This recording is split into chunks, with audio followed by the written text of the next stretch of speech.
Well, welcome to the Kantian perspective, basics ethics class about deontology. It's about doing your duty.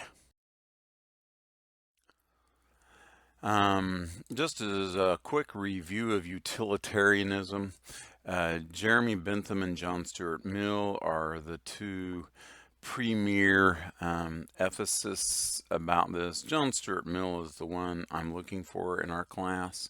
Jeremy Bentham also had a big part of it. He wrote another book called Panopticon, which illustrated he was a politician.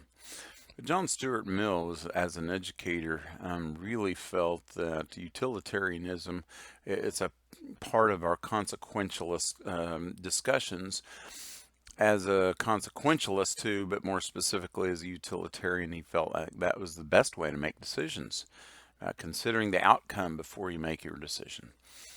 And it's really about doing the greatest good for the greatest number, and then seeing in the end is really doing as much good as you can. That's the kind of a motto, if you will, of consequentialism. The moral theories, all of them, we've talked about consequentialism. We're going to be talking about deontology and contractarianism. We've gone over the divine theory, and we've looked at the natural law theory. We'll be looking at feminism and some other ones. But just to keep in mind that all of these theories are about operating in the realms of between two things. They both start with the letter C. And it doesn't matter if we're talking about morality and religion and the idea of the divine command theory, or natural law, psychological egoism, ethical egoism, consequentialism, and here deontology. I'm just going to list the other theories that we're going to get to looking in front of the book. They're also ethical pluralism, and the idea of prima facie duties, virtue ethics, and feminist ethics. Those are ones we will highlight specifically. But they all operate between the two realms of commending and commanding. Commending is like, I recommend this restaurant. I recommend taking this class. It's commending. Hey, I think it worthy of doing. Commanding mean you absolutely got to do this, versus just, hey, saying, I think this is a good thing to do. So recognize the two, and which one is the strongest? That would be the discussion class, the discussion question for the class. I think it's a clear winner. That commanding is the stronger of the two. We find that there's a guy by the name of John Locke and Thomas Hobbes, and there are some other people that focus on natural rights and duties. Immanuel Kant is the man. He was the one that really points out this idea of doing your duty. As he asserts that categorical duties, whose origins he believes is in the nature of reason, even though he does not recognize it as natural science. He recognizes it as the nature of reason. It's the structure of action, the nature of reason, and the operation of the will. Those three things are on the quiz, so just write those down. They're not written even here, so you're only going to hear them. The structure of action, the nature of reason, and the operation of the will. That's what and deontology is based on. It's really a single principle of doing one's duty. That's the outcome.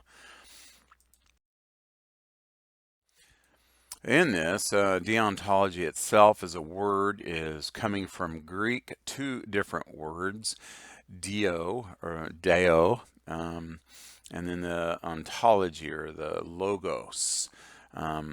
Deo and logos, and the nt in the middle are connecting parts in Greek.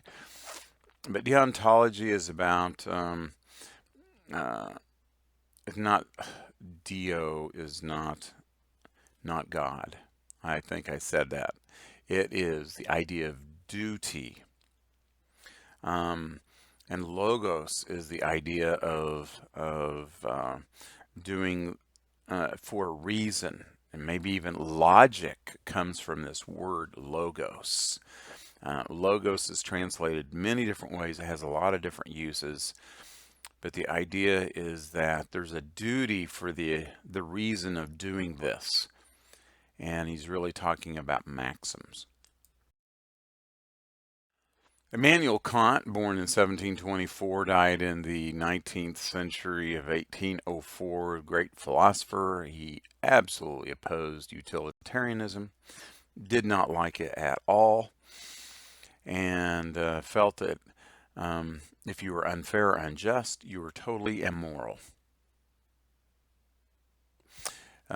You violated other people's rights, and the rights of others is really, he's really keen on, and you'll see that in the quiz as well, the rights of others. There are two categories.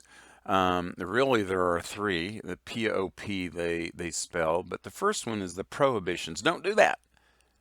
And that's the idea of your duty is to not kill other people. Your duty is to not lie. Your duty is to not rape. Your duty is to not do certain things, and that is a duty. And there's other duties that are obligations. And that is that you are required to do in ethical senses. We could say you're required to breathe. We kind of do it naturally. We take in our breath and we put it out. But we're obligated, though, in ethical things to do certain things. And some might say to tell the truth or to be honest, or you might say you're obligated to keep people alive, like maybe a nurse or a doctor. But those obligations are requirements, and this is where he gets his categorical imperatives from the prohibitions and obligations. But to be quite honest, we live most of our life in another area. It's not even a gray area, but we are living our life autonomous and making our own choices to do certain things. It's not required of you to work at a certain place. You have permission to work at certain places, to live at certain places, to do many, many things, but you're not obligated, nor are you prohibited. And we live in a world of permission. So that's an important thing to remember. We live in a world of permission. Now, consistency and fairness are really key for Kant. And while we live in an area of permission, there are prohibitions and obligations. They spell POP, P-O-P. The idea of C and F, but it is really consistency and fairness is, he feels, is what the principle of behind doing your duty is. You have to be consistent. Tax cheats or dirty politicians are on the same boat as are in the same boat as we are and must follow the same rules. So they should be consistent, in the same boat in the sense of life. And everyone must be consistent and show fairness, applying the same rules to all people in the same ways. Deontology is about that, doing your duty, because one can get away with making an exception for yourself. Doesn't mean you have the right to do it. And some people do that. And the question would be, in a class discussion, you might pause for a second. What have you made an exception for yourself to do in some sort of rule because you thought, well, it's okay for me, but others shouldn't.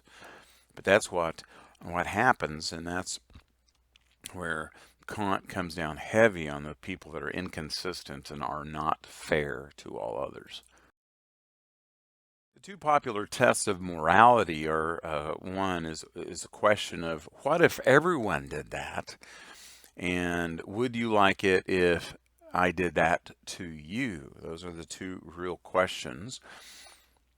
What if everyone did that? What if everyone were homosexual? Or what if everyone practiced celibate life?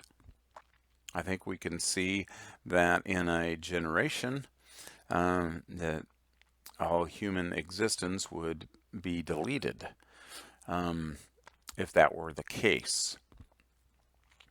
But is it wrong if everyone did that? Or what would you like it if other people did that to you? So these are kind of questions about, are you applying everything fairly and consistently? And that's where we see a lot of people, the golden rule comes into play. Is it fair? Is it consistent? The upside of the golden rule is that, yeah, um, people do pretty much what you think they should do if we applied the golden rule to all of our decisions. But what if you're a masochist? What if you're a person that a sadist and you love blood? Um, well, not everyone is like that, so we're um, at the mercy of people with really strange ideas of what good is and what you should or shouldn't like. That's the problem with the golden rule. It makes morality depend upon personal desires. And the principles of some sort of fanatics, mostly, everyone sees that generally this rule works, but to apply it as an imperative to make everyone follow it all the time, well, yeah, that's a tough one. But it also allows for no self-regarding acts such as suicide. Um, uh, and there's some other properties that would be challenging for the golden rule and the idea of deontology. One of the solutions for deontology and for making rules to make sure that they are applied consistently and fairly, again, two key words, is that they need to be universalizable. Universizable. 2 points that Kant was deeply committed to for his sense of justice. These fairness and consistency for justice, but they had to be universalizable. So that's a maxim.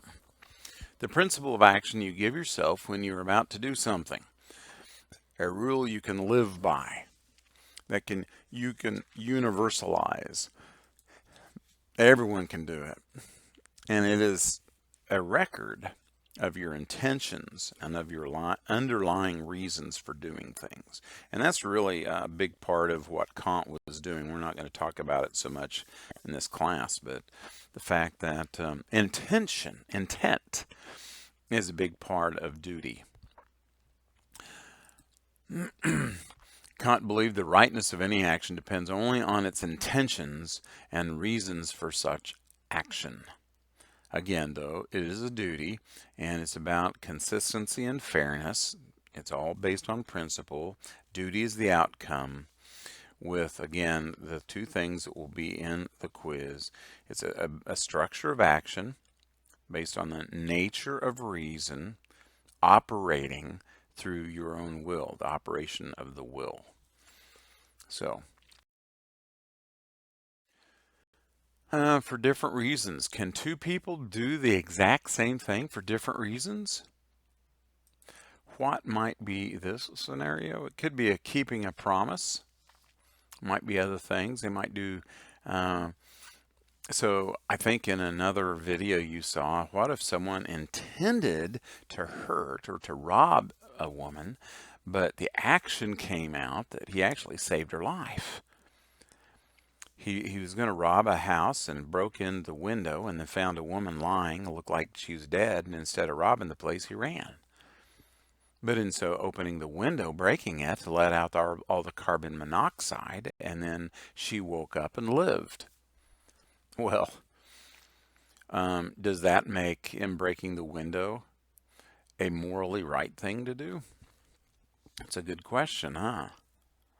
Kant made the morality of each action, though, depend on its maxim rather than on the result. So if your intention was bad, then you should be punished for your intention, not for the action. Because it had to do with your freedom of choice, your operation of the will. So to sort out these maxims, you need to formulate your own maxim clearly. State, not stat, state what you intend to do and why you intend to do it. And then you can imagine a world in which everyone supports and acts on your maxim. This is trying to figure out a universalizing this maxim. And then ask, can the goal of my action be achieved in such a world? The last test is about consistency and fairness. Can we apply it to all people at all times? Will it work in the world that I'm living? And this is a challenge. I don't have an assignment for you, but can you say honesty is always the best policy, and therefore it's a maxim for everybody? You always must tell the truth. Well, what if I gamble to get out of debt? Dig myself in a hole in a casino, boss, and he sends men after me. Pay up or have your kneecaps broken. This results in me begging you to help as a friend, and you refuse until I lie about the situation. Then you feel compassion and you help, but I don't pay you back. Well, my intentions, now what happens? But then something happens and I do pay you back after all. What Kant here is saying, I think, is it's a bad maxim. Morality and rationality. The problem is that when we act on a maxim that cannot be universalized, we contradict ourselves. Universalized means that everyone has to be able to say the same thing in every situation. Grandma has to be able to say it, that honesty is the best policy, that your uncle over there has to say the same thing, your best friend, a person you don't even know in France and in Israel or Germany or Australia or China. Can all of these be put into a maxim and have everyone? I think we could say rape is wrong and that you should not rape. That's one that it could be universalized. But how about lying? How about murder? And then the question would come about, well, capital punishment, is that murder? And that's always going to be the debate, isn't it? We are assuming that it is acceptable to act in a certain way, even though our purposes could not be achieved if others acted in that very same way. If that's the case, then we're saying that we shouldn't be able to universalize it. We're exempting ourselves from the rules and others must obey, and therefore it doesn't apply to me. It's inconsistent and contradictory. So therefore it points to the idea that immoral conduct is irrational.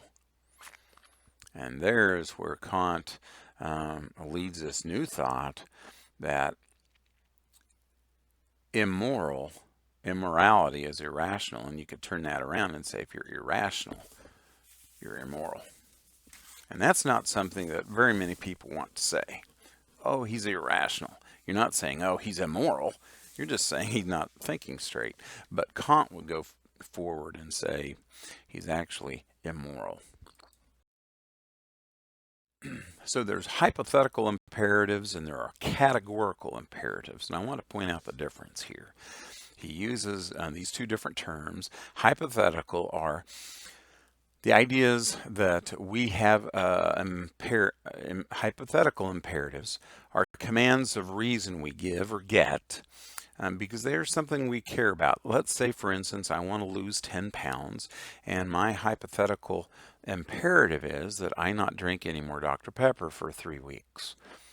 Okay, that's good. Um, or if I want to learn a language, then I have to learn vocabulary of China or of Chinese, and I have to learn the symbols and how they're written, and I have to do this or whatever. Those are hypothetical imperatives, and I set myself up a goal and a routine and a discipline action to carry these things out so that through the operation of my will, I can um, gain, you know, my goal. But those are things I care about. They don't necessarily apply to you. You don't want to lose 10 pounds. You don't want to learn Chinese. Those kinds of things don't apply. So they're hypothetical in the sense that they're my interests, not yours. Categorical imperatives are commands that are consistent and fairly applied to all people everywhere at all times. It's a command of reason to do whatever needs to be done, personal cares aside. The command, thou shalt not rape. You should always be honest. Those kinds of things, irrespective of if I'm dishonest, I could get away with it, or if I'm dishonest, maybe I would gain $100,000. Or, but if I'm honest, then I have to pay up. These are moral duties. The categorical imperatives are applied to all people. Hypothetical imperatives are just applied to particular situations, smaller little areas of interest, personal interest. So a categorical imperative is applied to all people. And when we act rationally, we're moral. When we're irrational, then we're immoral. The contract killer. He uses this as an illustration in our book. As a contract killer, he knows what he wants because he's using these concepts of knowing what you want, you know how to get it, you execute your plan without fail. Morality isn't a concern because you're just doing it out of your duty. And then he's pointing out that, hey, this is the a moralist. And he's perfectly rational, but it doesn't seem right to be a contract killer because he's using this illustration as a categorical imperative idea, but as an amoralist. He's pointing out that it doesn't always apply.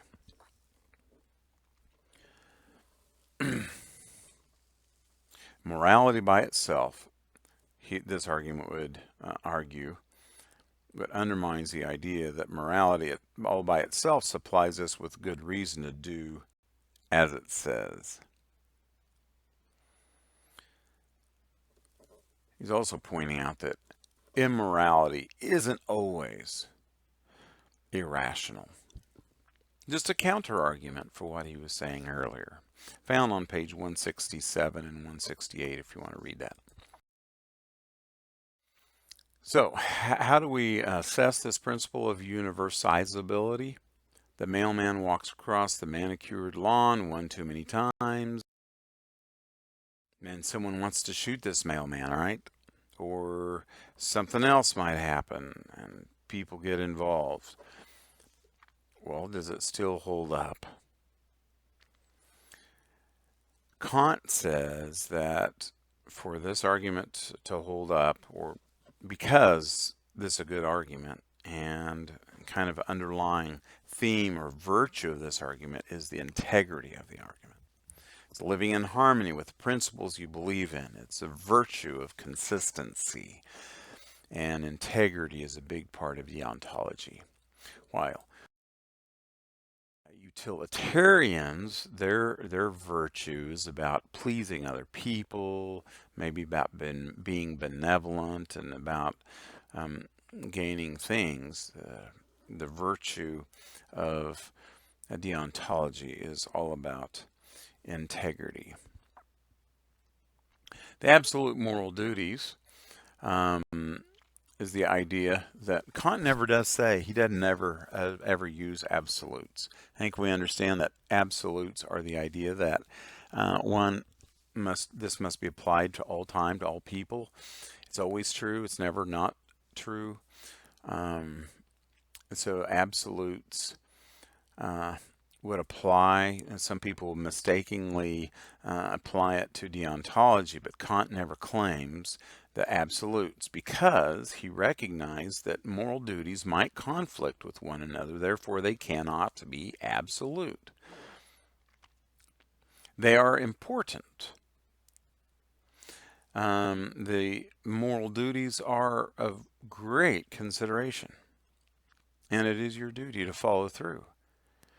But he's not going to ever, and he never did, call them absolute because he recognized sometime if you lie, or sometimes if you kill, or sometimes if you do something else, it might conflict with another moral duty that people feel is important. And so he might even say it's not right to say absolutely that rape is never is good, never good, where I would say that pretty readily.